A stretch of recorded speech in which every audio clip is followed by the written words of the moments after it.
ተማር ልጄ ወገን ዘመድ የለኝ ሀብት የለኝም ከእጄ።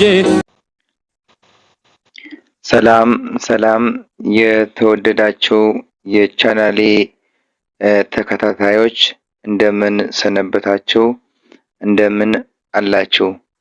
እንግዲህ እንደሚታወቀው ከዚህም በፊት ለተማሪዎች የሚጠቅም ተማሪዎችን የሚያግዝ የሂሳብ ትምህርትን በቻናሌ ላይ እያቀረብኩ እገኛለሁኝ። ለቻናሌ አዲስ ከሆናችሁ የቻናሌ ስም ተማር ልጄ ቲዩብ ይሰኛል። በዚህ ቻናል ላይ እንግዲህ የተለያዩ ቪዲዮዎችን ሂሳብ ትምህርቶችን ታገኛላችሁ።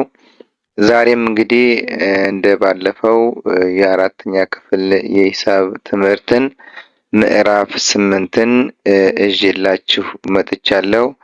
የአራተኛ ክፍል የሂሳብ ትምህርት ምዕራፍ 8 ስለ መስፈሪያዎች ነው የሚያወራው።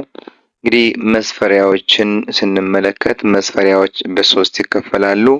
እነሱም የርዝመት መስፈሪያዎች፣ የመጠነ ቁስ መስፈሪያዎች እና የፈሳሽ ይዘት መስፈሪያዎች ናቸው።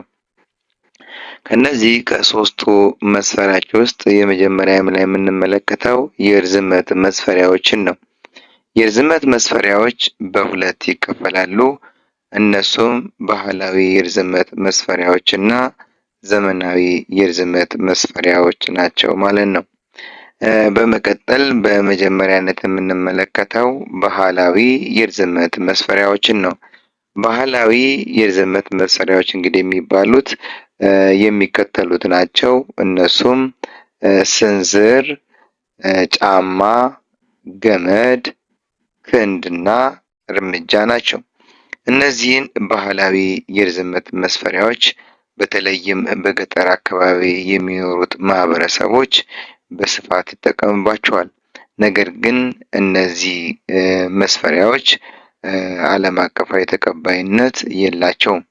ከነዚህ ከተዘረዘሩት መስፈሪያዎች ውስጥ የተሻለ የሚባለው ገመድ ነው ማለት ነው። ቀጣይ ላይ በሚቀጥለው ቪዲዮ ላይ የማቀርብላችሁ ዘመናዊ የርዝመት መስፈሪያዎችን ነው። ዘመናዊ የርዝመት መስፈሪያዎች የሚባሉት እነማን ናቸው?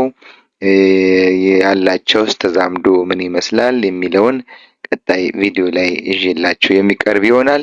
ይህ ቪዲዮ ከተመቻችሁ ቻናሌን ላይክ፣ ሼር፣ ሰብስክራይብ ማድረግ እንዳይረሳ። ማንኛውም ሂሳብ ነክ